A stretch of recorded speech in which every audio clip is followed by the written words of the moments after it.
Hello दोस्तों, स्वागत है आप सभी का हमारे इस प्यारे से यूट्यूब चैनल MBA एजुटेनमेंट पर। अगर आप सभी हमारे चैनल पर नए हैं तो चैनल को सब्सक्राइब जरूर करके रखिएगा तथा बेल नोटिफिकेशन को ऑल जरूर करके रखिएगा।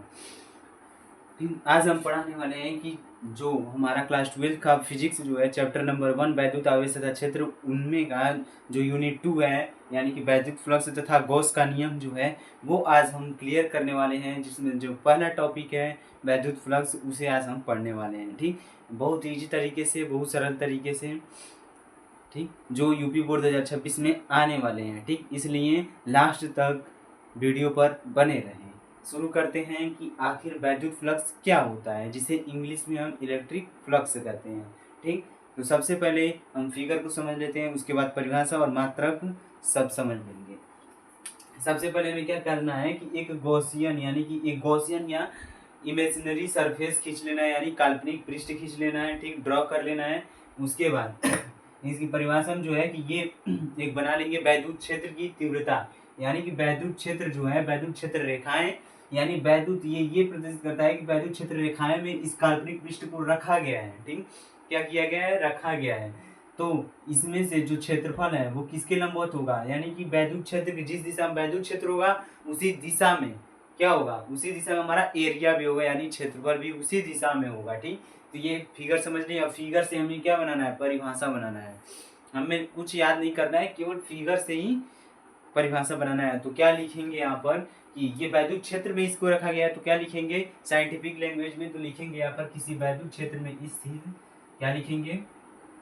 किसी वैद्युत क्षेत्र में स्थित, किसी वैद्युत क्षेत्र में स्थित, किसी वैद्युत क्षेत्र में स्थित, किसी वैद्युत क्षेत्र में स्थित, किसी वैद्युत क्षेत्र में स्थित, किसी वैद्युत क्षेत्र में स्थित वह काल्पनिक पृष्ठ, वह काल्पनिक पृष्ठ, किसी वैद्युत क्षेत्र में स्थित वह काल्पनिक पृष्ठ, वह काल्पनिक पृष्ठ, वह काल्पनिक पृष्ठ जिससे होकर काल्पनिक पृष्ठ जिससे होकर गुजरने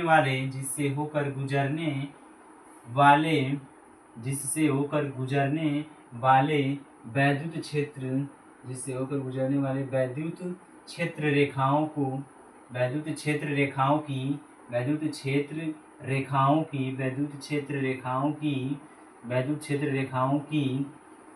रेखाओं की संख्या की माप को हम क्या कहते हैं? संख्या की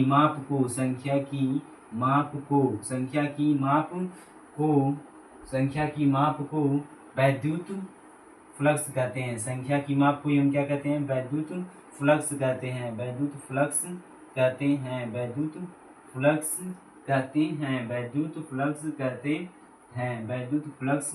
कहते हैं। ठीक, ये हमारा हो गया परिभाषा। किसके माध्यम से? फिगर के द्वारा।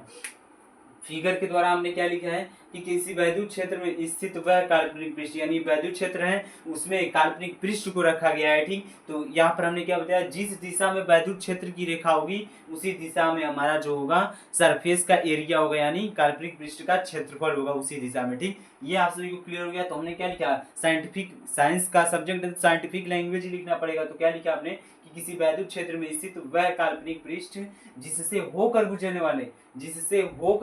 वाले, यानी कि इससे होकर इसी दिशा में वैद्युत क्षेत्र बल रेखाएं भी आगे की ओर जाएंगी, तो होकर गुजरने वाले वैद्युत क्षेत्र रेखाओं की संख्या की माप को हम क्या कहते हैं? वैद्युत फ्लक्स कहते हैं।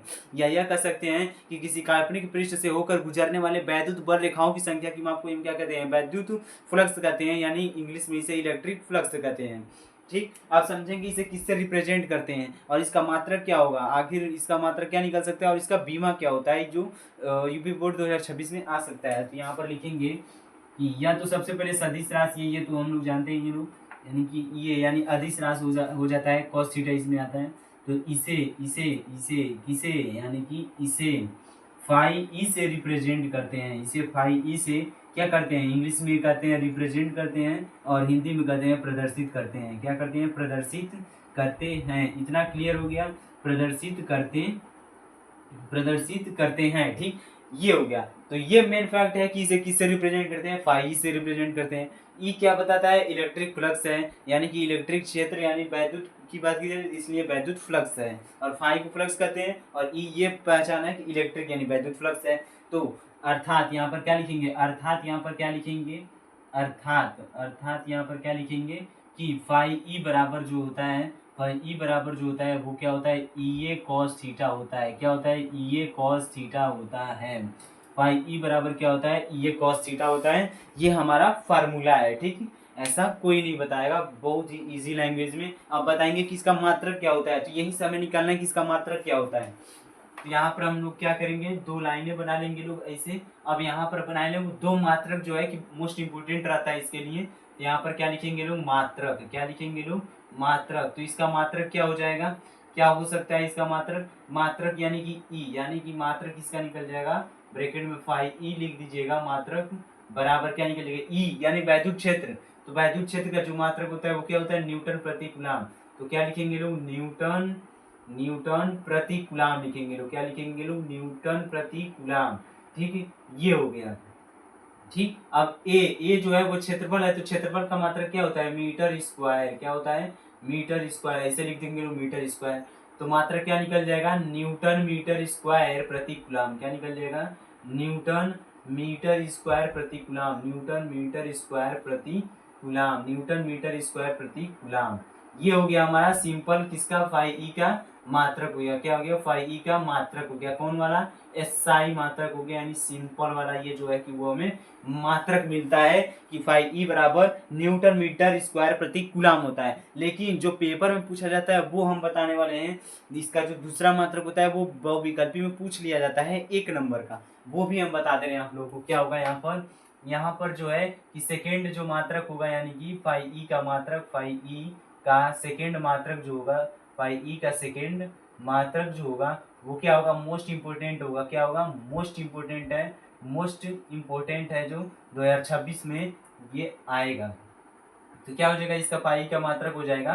तो यहाँ पर जो होगा, ई का मात्रक एक होता है वोल्ट प्रति मीटर। क्या होता है, ई का मात्रक होता है वोल्ट प्रति मीटर। हमने क्या पढ़ा था, वोल्ट प्रति मीटर। इंटू एरिया का है तो एरिया का क्या हो जाएगा, मीटर स्क्वायर। क्या हो जाएगा, एरिया का हो जाएगा मीटर स्क्वायर। 1 मीटर से 1 मीटर कट जाएगा, क्या मिल जाएगा हमें, वोल्ट इंटू मीटर मिल जाएगा। क्या मिल जाएगा, वोल्ट इंटू मीटर मिल जाएगा। क्या मिल जाएगा, वोल्ट इंटू मीटर। ये हमारा क्या हो जाएगा, दूसरा मात्रक हो जाएगा किसका, फाई ई का।